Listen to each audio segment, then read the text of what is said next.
Birthday Edapalli గ్రామ పరిధిలోని ఘనంగా జరుపుకుంటా ఉన్నాం.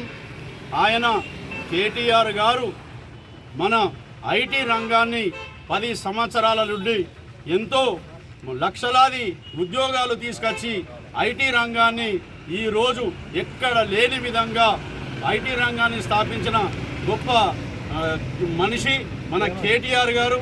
తెలంగాణ ఎవరైతే తెలంగాణలో ఉన్నారో వారు మన తెలంగాణ నాయకులు, అదేవిధంగా మన తెలంగాణ కార్యకర్తలు, అదేవిధంగా మన తెలంగాణ ఉన్న ప్రజలు, అదేవిధంగా నిరుద్యోగులు ఏదైతే తెలంగాణలో అవస్థగా ఉన్నదో వాళ్లకు ఐటీ రంగాన్ని బలపరుస్తే ఈరోజు మన విద్యావంతులు ఉన్నత స్థాయికి ఎదుగుతారని చెప్పేసి చాలా కష్టపడి ఈరోజు ఎక్కడ ఏ దేశంలో లేని విధంగా ఐటీ రంగాన్ని ముందుకు తీసుకొచ్చి మన తెలంగాణ ప్రజల కళ్ళల్లో ఆనందం వచ్చే విధంగా ఐటీ రంగాన్ని ముందుకు తీసుకొచ్చినటువంటి ఘనత మన కేటీఆర్ గారిది.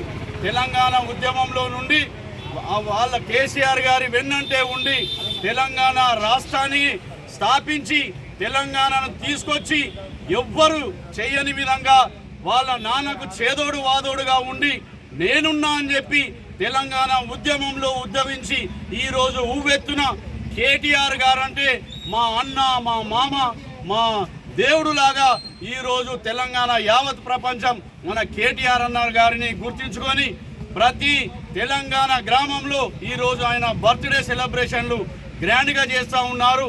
కాబట్టి దయచేసి ఈరోజు తెలంగాణ రాష్ట్రంలో ఉన్న ప్రతి ఒక్కరూ మా కేసీఆర్ గారే కావాలి, మా కేటీఆర్ గారే కావాలి, మా కవితక్కనే కావాలి, ఇంకా మా తెలంగాణ రాష్ట్రంలో ఉన్న 10 సంవత్సరాలు ఏదైతే ఉందో వాళ్ళు చేసినంత ఇంకా సంక్షేమ పథకాలు కానివ్వండి, డెవలప్మెంట్ కార్యక్రమాలు కానివ్వండి, రైతు పరంగా కానివ్వండి, విద్యావంతుల పరంగా కానివ్వండి, పరిశ్రమల పరంగా కానివ్వండి, ఏదైనా ముందుకు తీసుకొచ్చి ఈరోజు తెలంగాణను బంగారు తెలంగాణగా తీసుకొచ్చిండ్రు అంటే మా కేసీఆర్ పుణ్యమే, మా కేసీఆర్ దేవుడే, మా కేసీఆర్ మామ అని చెప్పి యావత్ తెలంగాణ రాష్ట్రం ఈరోజు కళ్ళల్లో ఆనందం వచ్చేలాగా ఎప్పుడు ఎలక్షన్స్ వస్తాయి, ఈ కాంగ్రెస్ వాళ్ళని ఎప్పుడు దెబ్బ కొడదాం, ఎప్పుడు దించేద్దాం, ఇంకా ఈ కాంగ్రెస్ దరిద్రం అని చెప్పేసి ప్రతి ఒక్క యావత్ తెలంగాణలో ఉన్న ప్రజలందరూ కాంగ్రెస్ మీద దుమ్మెత్తిపోస్తూ ఉన్నారు.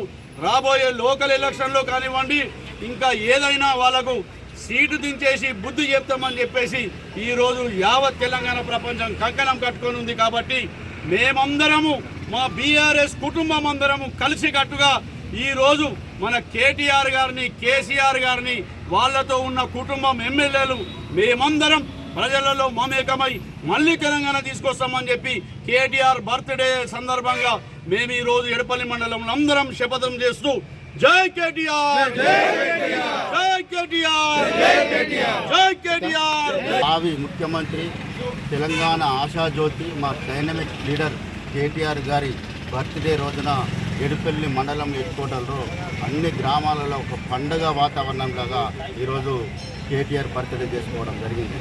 కేటీఆర్ గారు తెలంగాణని ఒక ప్రపంచ పటంలో నిలపడం జరిగింది. ఐటీ రంగాన్ని ఎంతో అభివృద్ధి చేసి భారతదేశానికే ఒక మూల స్తంభంలాగా హైదరాబాద్ని నిలపడం జరిగింది. ఈరోజు చూస్తే రేవంత్ రెడ్డి ఏమో బడాబాయ్ చోటాబాయ్ అని ప్రచారం చేసుకుంటా తిరుగుతున్నారు. బడాబాయ్ మోడీ, చోటాబాయ్ చంద్రబాబు నాయుడు. చంద్రబాబు నాయుడుకి నీళ్లు పంపిస్తున్నాడు, మోడీకి పైసలు పంపిస్తున్నాడు ఢిల్లీకి. ఇది తప్పితే ఇంకోటి చేసింది ఏం లేదు. రైతులు 6 కాలం పండించిన రైతుల పంట ఏదైతే ఉన్నదో అది ఎండాకాలం 4-5 వేలు ఒక ఎకరానికి ఖర్చు పెట్టి ఎండలల్లా ఎండబెట్టి గవర్నమెంట్కు వడ్లమ్మితే ఒక బోనస్ వస్తుందని ఇంతవరకు బోనస్ చేసిన పాపాన పోలేదు. ప్రతి రైతుకు ఎకరానికి 15,000 రూపాయల బోనస్ మోసం చేసిన వ్యక్తి ఈ రేవంత్ రెడ్డి. 2 పంటలకు రైతు బీమాని కూడా రైతు బంధుని కూడా ఎగగొట్టిండు. 2 పంటల కంటే ఆయన చెప్పిన ప్రకారం 15,000 రూపాయలు, ఎకరానికి 15,000 రూపాయలు రైతుల పైసలు ఆయన పొట్టనేసుకున్నాడు. ఈ 18-19 నెలల కాలంలో ముసలోళ్లకు, వృద్ధులకు, వికలాంగుల పెన్షన్ని 2 నెలల పెన్షన్ని ఎగ్గొట్టుకున్నాడు. ఈ విధంగా చూస్తే ఎగ్గొట్టుకోవడం తప్పితే ఇంకోటి దోసుకోవడం, దాచుకోవడం కాంగ్రెస్ నైజాం తప్పితే ఇంకోటి ఏమీ లేని పరిస్థితి. రైతులకు ఇంకెంతకాలం మోసం చేస్తావు? ఇప్పటికే లిఫ్ట్ ఇరిగేషన్ చాలు చేసింది లేదు. అలీసాగర్ కానీ, గుప్తా కానీ ఇంకా ఎటువంటి లిఫ్ట్ ఇరిగేషన్ చాలు చేసి ఏ చెరువు నింపింది లేదు. ప్రతి చెరువు చూస్తే కూడా సగం నీళ్ళతోటే, సగం కంటే తగ్గిపోయి ఈరోజు వర్షాలు లేక ఎండిపోతున్న పరిస్థితుల్లో రైతులు కొట్టుమిట్టాడుతున్న కరువు కాలంలో ఉన్న ఈ కాంగ్రెస్కు నిమ్మకు నీరెంతినట్టు కూడా ఈ కాంగ్రెస్ నాయకులకు, ఎమ్మెల్యేలకు, మంత్రులకు లేదు. వాళ్ళ మినిస్టర్ పదవులకు కొట్లాడుకోవడము, లేకపోతే రైతులకు మోసం చేయడము, మహిళకు 2,500 ఇస్తే మోసం చేయడము, తులం బంగారం జాడలేదు. ఆ 1,00,000 రూపాయలు కూడా ఇచ్చింది కూడా అది 6 నెలలు అవుతున్నది. ఇంతవరకు కూడా రైతు కళ్యాణ లక్ష్మి లేదు, షాదీ ముబారక్ లేదు. ముస్లింలకైతే విపరీతమైన మోసం చేసి వాళ్ళ ఓట్లు వేయించుకోవడం తప్పితే వాళ్ళకు చేసింది ఏమీ లేదని చెప్తూ, ఇప్పటికైనా ప్రభుత్వం మీరు ఇచ్చిన హామీలని ఇప్పటికైనా నెరవేర్చండి. లేకపోతే ప్రతి కార్యకర్తని, కాంగ్రెస్ కార్యకర్తని, గ్రామాలలో రైతులు, మహిళలు, వృద్ధులు, వికలాంగులు ఎవ్వరు కూడా మిమ్మల్ని తిరగనిచ్చే పరిస్థితి లేదు. రాబోయే ఎలక్షన్లో, స్థానిక సంస్థల ఎలక్షన్లలో మీ భర్తం పడతారు. ప్రజలు సిద్ధంగా ఉన్నారు. మీరు ఏ విలేజ్లో కూడా తిరగనిచ్చే పరిస్థితి లేదు. అంతేకాదు గ్రామాలలో ఎంతోమంది ఇళ్ళ లోన్లు ఇస్తారని ఇంటింటికి పోయి ప్లాట్కు కూడా పోయి మరి ఫోటోలు దిగి ప్రతి ఒక్కరికి ఇంద్రమ్మ ఇల్లు ఇస్తున్నాం, లోన్లు ఇస్తున్నాం అంటే చాలా మంది ఊళ్ళల్లో 100ల సంఖ్యలలో ఇల్లు గూలగొట్టుకొని ఇల్లు చాలు చేసి ఎక్కడ పాపలు ఒక్క ఇల్లులోని కూడా 1,00,000 రూపాయలు కూడా ఇచ్చిన పాపలు ఈ మండలంలో లేదు.